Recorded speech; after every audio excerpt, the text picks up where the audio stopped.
Namaskar. Good afternoon. So today, amidst all this lockdown scenario, people are working or relaxing from home.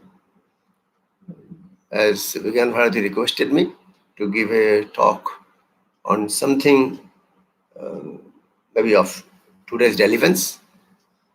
Although Sri Prasad ji requested me to talk something related to COVID, but I thought I don't have quite the expertise on COVID.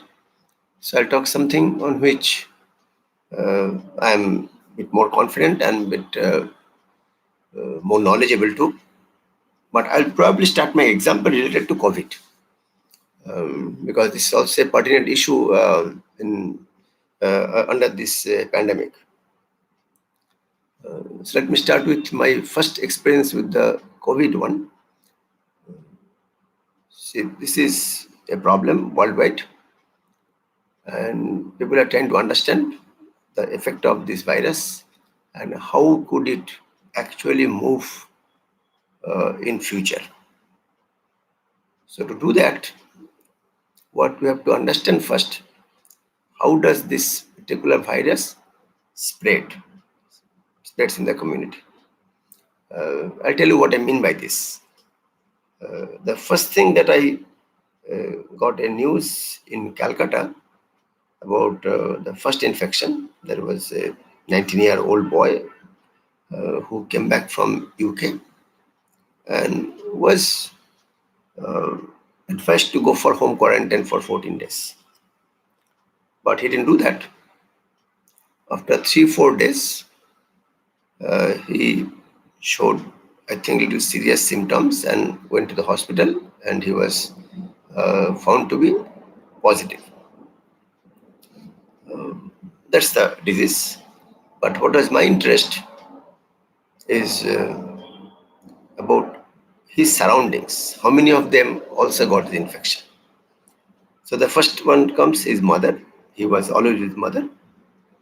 The next one is father. His father is a doctor, not in Calcutta, but his father came to see him for a day. So the next close person.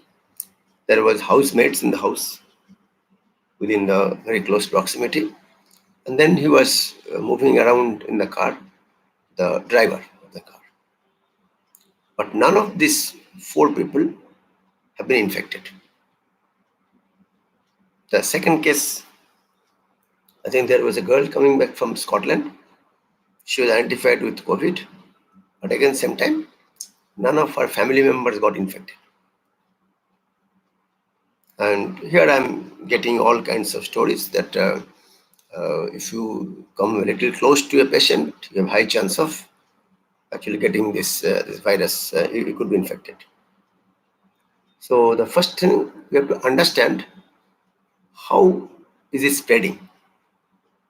And now it seems that the spread of SARS or the spread of swine flu, the spread of Ebola, these things, etc., were studied well. And basically the scientists who work in this area, virology, serology, etc., they could understand the model for their propagation. Now, we need to study this one. So I wanted to get the data for each patient who have been infected, and also that person's medical history, and also the family description, and whether anybody in the family got infected or not. If so, age and etc. Blah, blah, blah. So I made a request to the government that I want to understand the spread. For this data is going to help me in understanding, because from the macro level data, what the government publishes, is very difficult to build such a model. Then the question comes on, there is a privacy issue. So the privacy issue cannot be ignored. And I'm not supposed to know what Mr. X or Mrs. Y has got their medical history, or even that person has got this COVID-19 infection or not. It's very private. So I understand that I cannot get the data as it is. So how do I get the data? I need the data, but the privacy issue is important. So no private info should be revealed. So in this context, I'll probably go to an example first, and then I'll tell you what I mean by this. Say, when I was in high school, I was studying in a boarding school hostels, and we were not supposed to have any money with us while in the hostel. Well, we didn't need much money. Well, we didn't need any money because the school fees are paid by the parents. There is a school store where I can buy books or exercise books, pen, pencil, toothpaste, soap, and etc. And there's a monthly bill which is taken care by my parents at the end of the month. And we get the food, breakfast, lunch, dinner, evening snacks, tea, blah, blah, blah. So we don't need the money. So money was a strict prohibition to hold. But we did need some money. Only in one place. At the end of our campus, we have about maybe some 40, 50 playgrounds. And all the kids after the school used to go to the school. And we are about maybe 1,200 to 1,500 students. So everybody will be in the playground going to do some kind of game. Could be football, hockey, cricket, could table tennis in the gym, could be badminton. So we had lots of facilities. But everybody has to take part. That's also part of the discipline. And there at that end of our campus, there used to be some maybe 50, 60 vendors selling very cheap items like, some chana, some golgappa, some bhaji, some very strong, very hard ice cream, basically ice, and some fake cold drinks also. So there we needed some money. So we used to use our money to buy those things. Only at that early evening or late afternoon when we go to the playground. Now my math teacher was interested to get an idea of the economy uh, of this particular economy, because there's economy going on, a lot of money is being transacted, and some 50, 60 families were surviving. So he wanted to get an idea of how much money is being transacted there, say weekly. Now, the best way could be, he asked me, hey, Bimal, how much money did you spend last week? So I said 2 rupees. He asked somebody else how much money you were spending. He says 10 rupees. And then if you add all this amount, the amount comes to the volume of the economy. Very simple. But since there's a rule in my hostel, I can't have money. So asking this question and getting an answer is virtually impossible. So you simply cannot get an answer asking the student.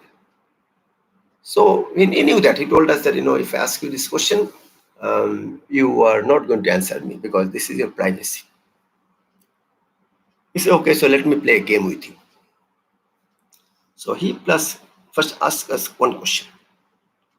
He said, okay, I make 11 slips. I write on one slip 0, other slip 1, third slip 2, the 11th slip I write 10. And I fold this slip, 4-fold, so nothing can be seen. I put them into a box. Okay, and I ask you to just start the box as you like, which means randomize these slips, and then pick up one, read the number, and put it back. Say I could read the number 3. I could read the number 7. So now if you have a good number of students, we have 1,200, 1,500 students. So here's a question that if you continue this process and every student actually chooses a number and put that number back.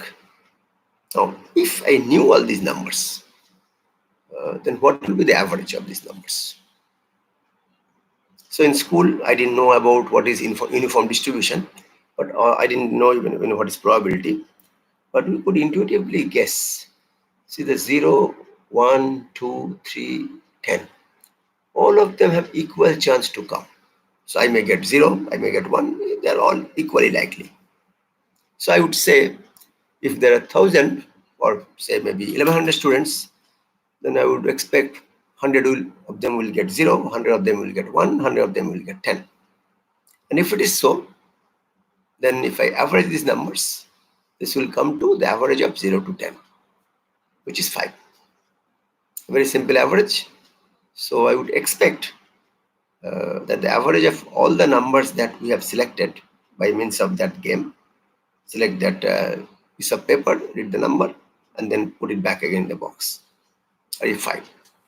So we could answer. The teacher did not help us. We could tell that the average would be around 5, roughly 5. We get it? Okay, then he said, okay, now what you do is this. Assuming that I don't spend more than 7-8 rupees in a week. In our time, that was a lot of money just for this particular event. So if I use not more than 7-8 rupees, then he says, okay, you draw a number from that box. Say I draw the number 3, and you think of how much money you have spent. So maybe I spent 4 rupees. Then you add. The sum is 3 plus 4, 7. So the teacher asked me, will you like to tell me this sum? Okay, now we are thinking at the back of our mind. So there is a number A. I don't want to tell anybody. That's my privacy. Number B, which I am drawing kind of randomly from 0 to 10. So even B, the teacher doesn't know. So and I tell A plus B. So my money, I spend 4 rupees, 3 I draw, so 7. If I tell this 7, from this 7, can the teacher guess how much money they spent? And we figured out the intuition that no, the teacher cannot guess how much money I have spent, because A plus B is known, and B you only know it belongs to, it's either 0, 1 or up to 10. So from that, guessing A is impossible. That's what we figured out. Later on, if you know information theory, for some college students, senior college students, when you teach information theory, you prove that in notion of Shannon's entropy, that this sum bears no information about that my personal, my private behavior, how much money I spent. So we agree to play the game. We tell them, we tell our professor, our teacher, our A plus Bs.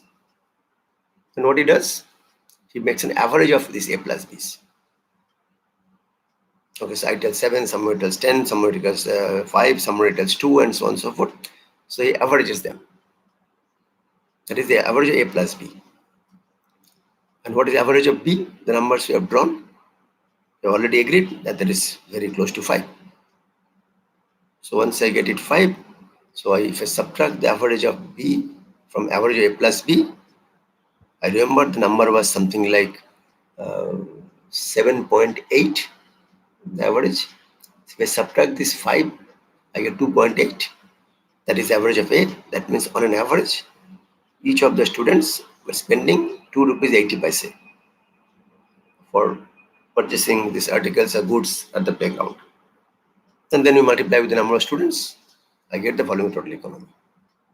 So what did our teacher achieve is that he did certain computations from some data, not the original data. The data was what I say that masked or obfuscated. So he did some computation on the available data, which actually carries no individual information. So privacy is preserved, but yet he could do certain computations like average spending. So this is one way of what I say data anonymization. Now this is a subject, and also this is followed by what I call a privacy preserving computation. So I was expecting, or I requested the government that, well, you can either find a method of anonymization. Okay, what is meant by that? That the data will not be released to me as it is, because privacy is very important. But you can anonymize, you can obfuscate, you can mask the data in such a way that from the individual values, I can know who that person is. And if that can be ensured, then I don't see any problem of the government providing this data. So this is anonymized, I get data. But then my challenge is I should be able to do certain computation. Say I would like to do a computation like that if I get infection, then what is the probability that one of my family members, say whose age is more than 50, what is the probability that he or she gets infected? Or the person who are younger, say 20 or 30 years old in my family or the people in my proximity, what is the probability that he or she may get infected? And once I can calculate this probability, I understand the spread, I can actually make a nice statistical analysis, or you may say now, and I can get into some what I call predictive analytics, which would also give some descriptive analytics, and that could be very helpful for the government to make a policy of how to handle the scenario. So this is my first important issue in cryptology, that when we give the data, we don't give the data, if you think it's private, you don't give the data or you don't publish the data as it is, but we'll transform this data in such a way that individual information you cannot recover, you cannot reconstruct. Yet, I can do certain computations on the actual data without knowing the actual data. So this is a subject, okay, anonymization, privacy and computation, and this is an important issue coming up over time. So I don't want to get much more into the details because this will involve a lot of mathematics and computer science. This is one aspect of cryptology. So let me get back to what I mean by cryptology in general, because if the people are, the audience are not so well aware of the subject, I just spend 2-3 minutes to explain this subject. I again go by an example. Long time back, when I was in class 8 or 9, I started reading Sherlock Holmes. Actually, my English teacher advised me that if you want to learn English, you should read the newspaper The Statesman and you should read Sherlock Holmes. And then my English fluency would be better. And that advice I have kept. And even today, I read The Statesman every day. Although this paper has lost its popularity, the circulation is very low, but I read Statesman. I got into so much into my habit. So I was reading one of these Sherlock Holmes stories in class 8 or so. So there was a criminal who was committing some act of crime, and he was kind of very sure of one of his expertise, and he used to write down everything why he did this crime. And how did he write it? He used to put a sequence of dancing postures. So when the police, the Scotland Yard, went to the venue, they found no other clue except for a long sequence of this dancing postures. Police couldn't crack this case. After a few days, there's another crime performed. Again, the police goes there and find another sequence of these dancing postures. So the criminal goes desperate. He does crime after crime, and police fails. So police calls Sherlock Holmes. Okay, so Sherlock Holmes looks into whatever evidence they have got. So he gets a good number of long sequences of these dancing postures. Now he tries to think. This is thought process. That he first counts the number of possible dancing postures. The number comes to be 26. So he immediately feels that he must be writing English, but each letter being replaced by a particular dancing posture. So here I say that the criminal wants to put something, this I call a message or I call a plain text, but he doesn't want to give you the plain text. Okay, he gives you a transformed text. So it does some operation on this plain text, and what it generates is actually what I call a cipher text. And the cipher text is available to you. And what is the idea? That from the cipher text, no one should be able to find the plain text very easily. This is the whole thing. If I look into what he was doing, he was actually using what I call a permutation or a 1-1 correspondence. So I can think of on one side A, B, C, D, E, F up to Z, and the other side the different dancing postures. Okay. So A could be replaced by one of these 26 postures, B could be replaced by one of the 26 postures, and so on and so forth. Now he has used one particular such assignment. And if you think of high school mathematics, how many such postures are there? Postures are there. How many such possible assignments are there? For A, there are 26 possibilities. So once I assign for A, for B, I'll get 25 possibilities. So for A and B, I have got 26 times 25. For C, I have got 24 possibilities. So on and so forth. If I go, number of possible assignments of postures to these letters is 26 times 25 times 24 times up to 1, which is 26 factorial. It's a huge number. Okay, so what I called an algorithm is that you take your plain text, replace each letter by a dancing posture. And how do you replace this? You choose a specific permutation among these 26 factorial permutations. Okay, and this is what I call a key. So these 26 factorial permutations, you choose one of them. The criminal must have used one of them.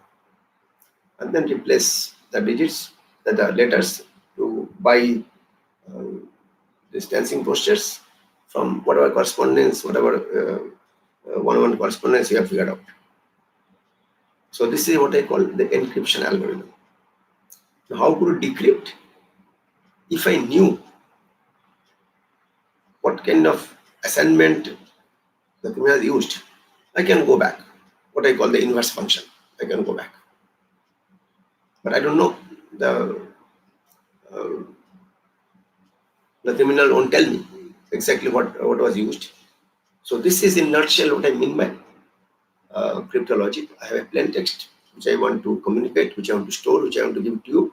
But except my designated people, nobody should be able to understand what is the actual message. That means to get back the plain text from cipher text, I have to tell you the details of the algorithm and also the key. Algorithms are very important, the key is very important here. And in such a way that if somebody gets to know the cipher text, he or she should not be able to find out or even guess even little part of the plain text.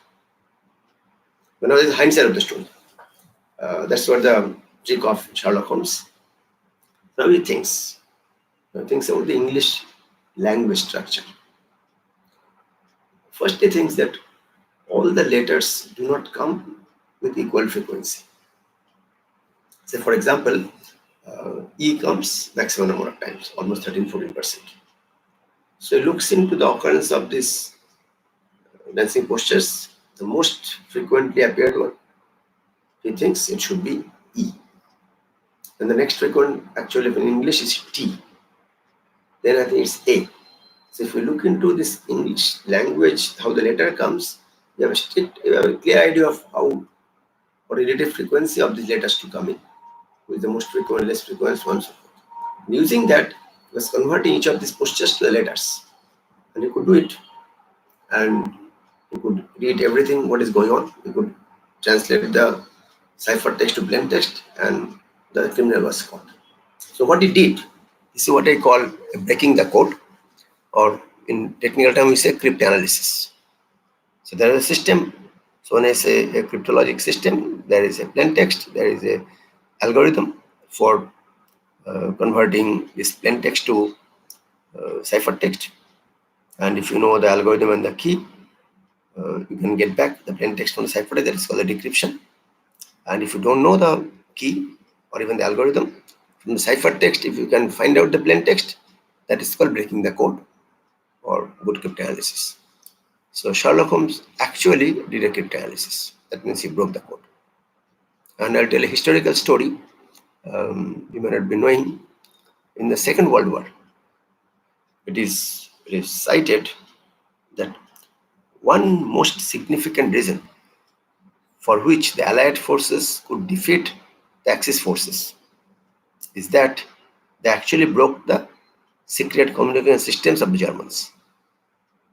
The Germans used to use a cryptographic machine, okay, and that machine was used by the German forces, and actually a Polish young mathematician, Marian Rejewski, he broke that system, and he passed on his method, mathematical method, to the British people. And you know the very famous British mathematicians sitting in Cambridge, they implemented that, and they could actually hack into all the German communications, and they could find out. And so every communication was very clear to the Allied forces, and this is termed to be the one most significant reason why the Allied forces could defeat the Axis forces. So this is the historical part, and nowadays, why this is important. As a simple human being, I like to have an open society, very clear, honest society, and I don't really want to hide anything. Let it very clean, clear, honest, peace-loving, truth-loving people. And in that case, I will be jobless. If I'm doing cryptologist, you don't need to do any encryption. You don't need to hide anything. In fact, the very term cryptology means two things. It's a one word, cryptos, the other is locus. So cryptos means hidden, and logy or logos means a systematic way to study. So cryptology is basically a systematic way to study how to hide information. So hiding information is very important in this. I think it was important earlier too, but for some reason or other, because we live in a society in which we are under threat from political threat, military threat. We have notion of our privacy. We don't want everyone to know about us. So we have to ensure that the data, information, is not available to anyone else other than the one that I want people to know and read it. So this is the most important part. And now there are hundreds of millions of algorithms people write. Normally, in the summertime, I get many students, basically the third year college students from all over India. And I ask them to design some algorithm. I ask some other students to break the algorithms designed by some student, and so on and so forth. Everybody would love that. Yes, my algorithm is very good. Nobody can break it. Okay, now comes the notion. You let an algorithm tell me, sir, this is very good. Nobody can break it. Now, shall I try to break it? And then if I'm unsuccessful, then I would say yours is good. No, this is not the way. We must have a better notion of judging whether something is a good system or not, a bad system. So we have got two criteria. How to judge whether a cryptology system is good or bad. One very important thing, I have to go a little bit mathematics. I have to really go back to Shannon's notion of information. As Shannon says, that if you have a random sequence, what is a random sequence? That if you do have an unbiased coin, I still don't know how to get an unbiased coin. I don't even know existence of any unbiased coin. But suppose you have an unbiased coin. What is unbiased coin? Means head and tail are equally likely when a toss. If you have an unbiased coin, and if you can go on tossing it independently as many times as you like, meaning that the results of the first n tosses do not affect the result on the n plus 1 toss. This is what's independence. I again don't know how to make independent tosses. I cannot prove anything. But suppose conceptually, I understand this at least intuitively that I have given you an unbiased card and you can go on tossing independently. If the head you put 1, if it's tail you put 0. Then you will generate a sequence of 0s and 1s. Now, as per Shannon, such a random sequence has absolutely no information in it. Not on anything. So our criteria is that, first one of the Shannon's criteria of perfect secrecy is that this cipher text, okay, if you know the cipher text carries no information about the plain text. The cipher text carries no information about this plain text. So if I can prove mathematically, so there will be an algorithm mathematics there for generating cipher from the plain. But if I can show the cipher text carries no information about the plain text in the notion of channels, I can be sure that this is a good secret system. And one way of assuring that the cipher text behaves like that random sequence. Cipher text behaves. So I have to know what is meant by behave. So it behaves like independent tosses of an unbiased coin. So again comes what is meant by behave. Behave means I try to see what are the properties of a sequence generated randomly, as I told, independent tosses of unbiased coin. So I can think of many such properties people have studied, and if you're interested, you can get into the site of US government's NIST.gov, National Institute for Standards in Technology, and then you would see that they write down a number of properties. Maybe I think it's 17 or 18 properties. 18 properties, basically statistical properties, that a sequence which is supposedly equivalent to independent or unbiased coin must have. So we try to run these methods or tests on your ciphers, and if it goes through, then it's maybe a good one. But if you fail in any of the tests, I know this is bad. So this is one way of validating good algorithm, apart from the initial tests. And if it turns out to be passing all the time, I wouldn't say this is foolproof, but I would say this is good enough. But if you fail in one, I reject the algorithm right away. This is bad. So this is one way of handling this one, handling the notion of security. There's another way of notion of security. Again, then I'll tell you another story, and then I will decide about what is the other notion. So again, I go back to my high school days. My school teacher, he was telling, the mark sheet that I sent. So we used to have monthly exams of math, of every subject. He was a math teacher. He says, write down on a piece of paper the marks against each of us, and then puts in an envelope. He seals it with the gum, and then asks the helper or the peon to take it to headmaster. Headmaster is the control examiner, and he copies it down in a big ledger book, or all everybody's every marks in every subject and for every monthly test, and does the calculation at the end of the year. So what you are telling, this is something very very peculiar, because this communication is very insecure. Because opening this envelope, which is sealed by a gum, is fairly easy.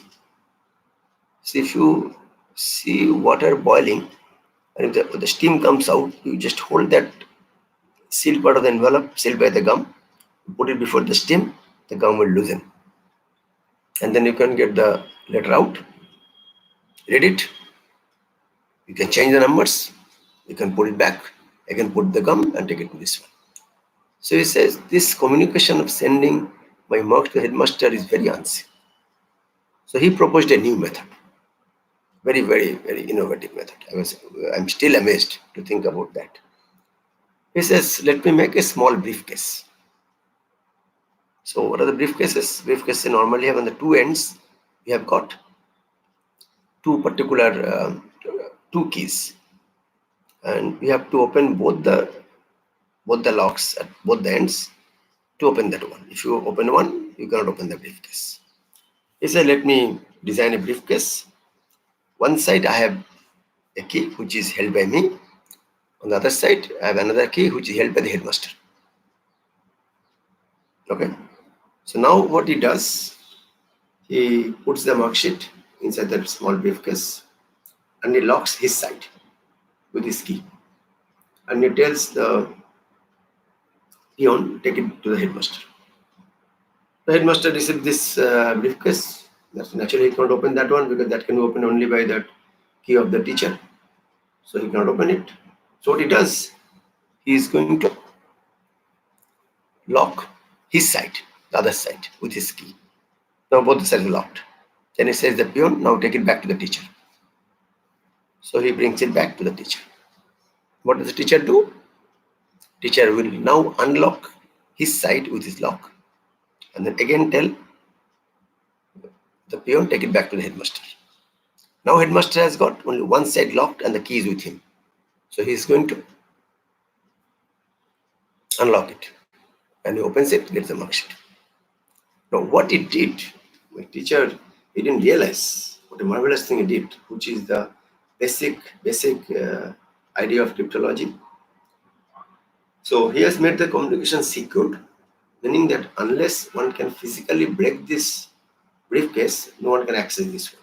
It's not like that gum, put the steam before the gum and the gum loosens and the opens. You have to break this metal briefcase. So the communication is secured. And two more things he has ensured.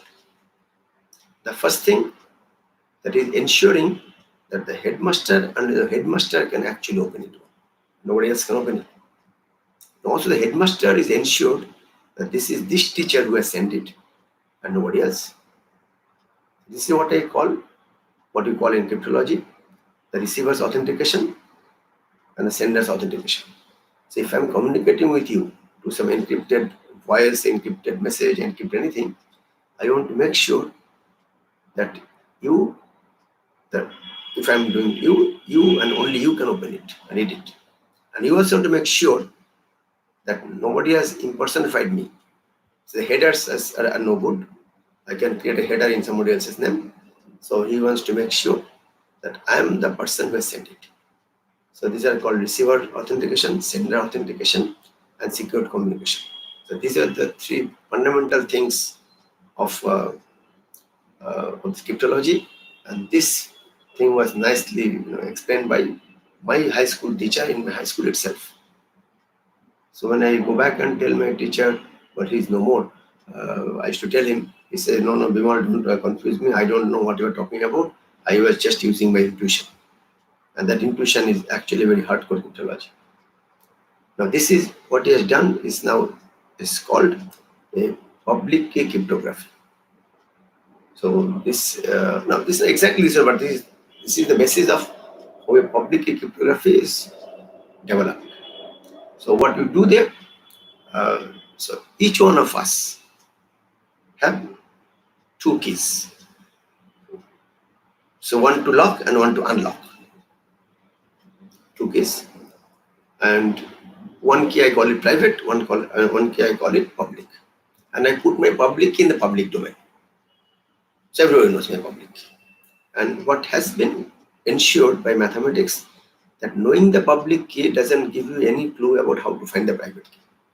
Even though I know one is the inverse of the other, it's not just x to 1 by x. There's a complicated function from the public key. Nobody can compute the private key.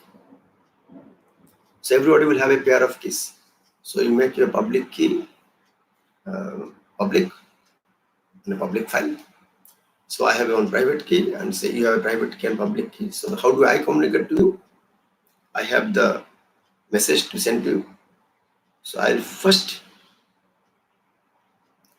encrypt it using my private key. Okay, I change the message already, some cipher comes.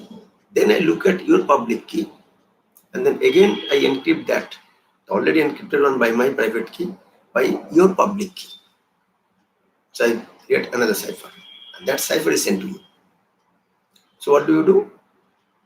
The second part, I have used your public key to encrypt, and you know your private key. So you apply your private key, a decryption with your private key, you get rid of the effect of your public key encryption. So now what is left? The message encrypted by my private key.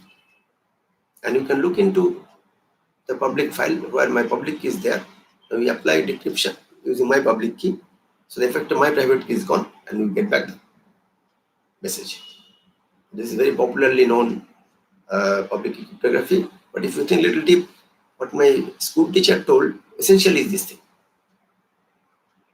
Okay, and this is, and now how do we ensure that this public key cryptography is secure?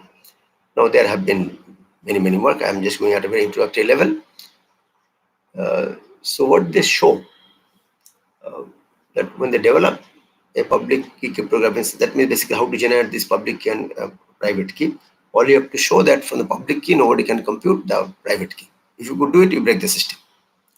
Now, when they propose a method of generating public and private key pairs, and these are basically based on the number theoretic results. Okay. Something like number theoretic difficult problems like factoring is difficult, finding logarithm in the discrete space is difficult. And so say for example, the first private key, public key cryptography is RSA, developed by three very famous professors from MIT, Rivesh, Shamin, and Adelman.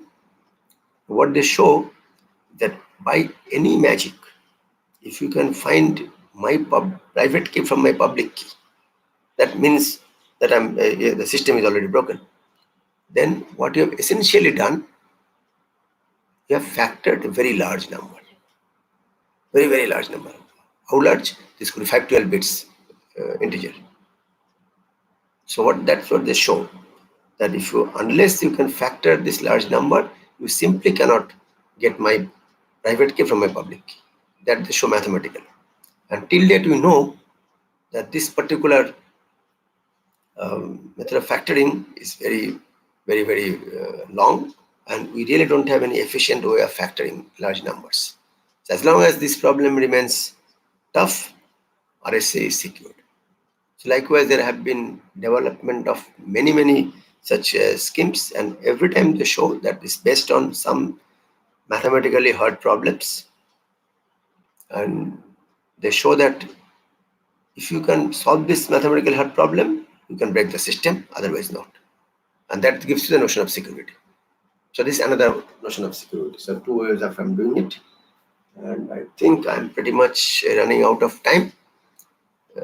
So almost 45 minutes. So let me just stop here, and let me take questions. Let me go to the chat box. Okay. Thank you all for your patient listening. Let me see if there are. You can now put questions. I've deliberately left the topic at a very elementary level, but if you are interested on listening to me on a more involved topic, a much deeper way, you can tell me, you can inform me through Sipasha, through Bharati, that maybe you want to learn about details about public key cryptography, what is the state of art. Or it could be the state of art on hash function and digital signature. Or it could be data anonymization. Or it could be key management. Okay, there could be so many issues. Now, if you really are interested in any particular topic and learn a bit deeper into the subject, you can approach Bharati, and I can pretty much deliver another talk on a specific area with much deeper. Okay, so let me stop here and let me see if there are questions. Now you can put your questions.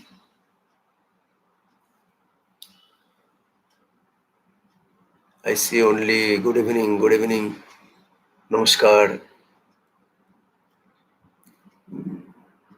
This is the way I like to teach, through stories. But if I go a little deeper on a particular area, then I'll be doing some mathematics and stuff like that.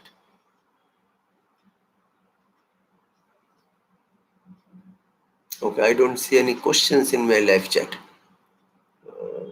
I see comments. Okay, what are cryptograms? I see one question. Now, this is exactly my first story of Sherlock Holmes. Okay, so what he did is actually what I call a one-dimensional cryptogram. So he has taken each letter and he has got the frequency of each letter. Okay, so this is a one-dimensional cryptogram. But if I want to do, I can do 2D, 3D, any kind of thing. Suppose the occurrence of, I'll tell you, if I say 2D cryptogram, see in English, Q always is followed by a U. So if I see a particular sequence of say symbols in the ciphertext coming all the time, then I would probably be ensured that this is Q followed by U. So this is a 2D cryptogram. So if I can construct these different dimensional cryptograms from the ciphertext, that could be useful in understanding what is going on. But that is only indicative. I don't think there is a much proof in that. Okay, now I see another question: is iOS app safe to download on our phone? I have downloaded, but I should, I think, put a put a comment here, because I know a friend of mine who is heading the group in EPFL in Lausanne, Switzerland, Serge Vodne. So the app is used in Europe. He has found certain security issues. So, uh, so I would like to do a detailed security analysis of this iOS app. But how can I do it? Only if I know the algorithm. So if I would know exactly the algorithms used in this iOS app, then I can do a security analysis. Without security analysis, I would be only trusting, but nothing beyond I can say that. But I'll be happy to take up a work from the government if they entrust me that this is, well, of course, with confidence. I'm not going to doubt. This will be a kind of classified work. Me and my people would actually get into this iOS app, different aspects. And what is the issue there? That's the main issue, is that, if I'm using the iOS app, is the privacy being compromised? That means, can I guess that this person is probably having been infected? And if I can guess by some means using this app, if I can pinpoint to a particular person who is infected, that is what I call compromise of privacy. Now this is not proven either way. So at this point, I won't make much comment. But if I want to actually give a certification, I need to study the algorithm and then tell whether this is safe or not. Okay, let me see the other questions. Okay, so e-signatures. I was telling you that e-signature I cannot tell in a few minutes. So e-signatures, first they use hash functions, and then they use the public cryptography. So what they do, I don't know, I need another lecture to talk about hash functions. In a nutshell, hash function means I convert in any arbitrary text to a certain small length binary string. So typically the hash algorithms will generate 256 bits of hash value. So this hash is a black box, some function. So you input anything, no matter how large your input is, the output will be 256 bits. Now this will have three important properties. The first two I elaborate, which is very important. We can understand the one-wayness. That means from the hash value, you should be able to get even a little bit about what is the actual content. So this is kind of, if you have studied Mahabharata, Ahimanyu, he could get into the Chakravyuha, but he could not come back. That's one wayness. So from From the text, I can go to the hash value easily, but from hash value, I cannot get back the text. It's one awareness. The other property is that if I change even one bit in the input, the hash value is going to change arbitrarily. That means always two different things. Input will give me two different output. So what do I do? So if I want to sign a document, what is signature, I hash that document. Okay, and then on the hash value, I put my private key. I encrypt it. Okay, and this is called my e-signature, and I give it to you. So you receive my document. I'm not encrypting it here. The document is as plain, and you get appended by my signature. What is my signature? Hash, and then encryption by my private key. Then what you do? You also hash the same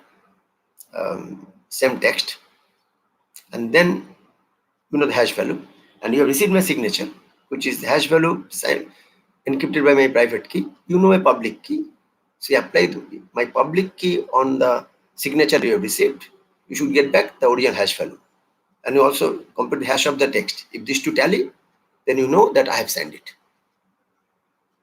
Okay, this is what is called e-signature, but there is a lot more into it. This is only a concept. Again, I need one full lecture if I have to talk about these e-signatures. I need one, and I see one request about data anonymization. Yeah, this could be one full topic on data anonymization. I see on blockchains. This I didn't touch because the blockchain is basically it has two things. It uses hash and it uses public key cryptography. So seemingly, but this is very difficult to explain. So maybe if I need to talk, I need a full lecture to talk on blockchains. I'll be happy to do it. So I leave it up to the vegan Bharati people, and you can communicate with them. And if I could deliver not one, maybe few more lectures, because I'm almost locked down, so I can prepare some more lectures and deliver whatever you want. Okay, let me see if there are any. Yeah, so there's one question I see that blockchain industry on post-COVID era. So this is one way to actually store all the COVID-related data into a blockchain, so nobody can actually. So this is immutable data. This is one thing. But anyway, there could be many other applications in this era. Okay, let me see.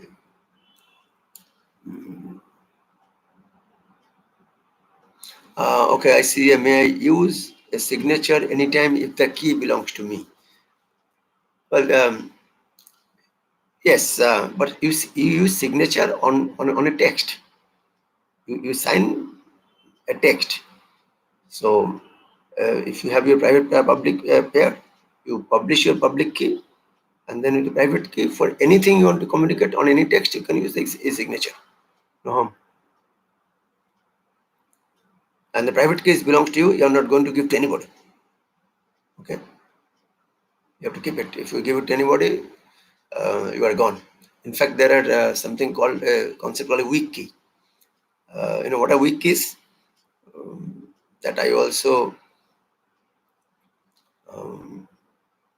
weak key means people can guess what is your private key. See, you want to put a private key in such a way that you won't forget. And it often happens that people set some important dates in their life as their private key.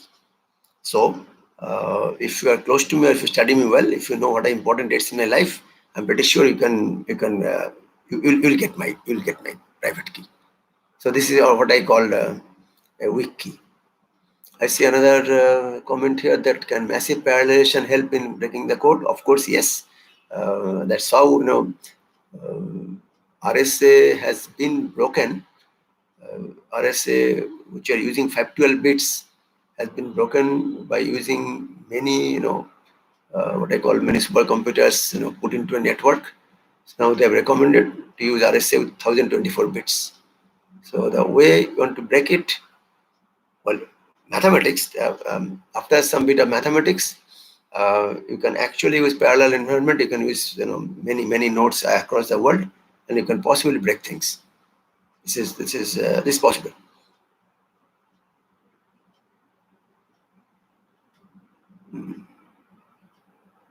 Okay, so maybe I stop here. Thank you all. Bye bye.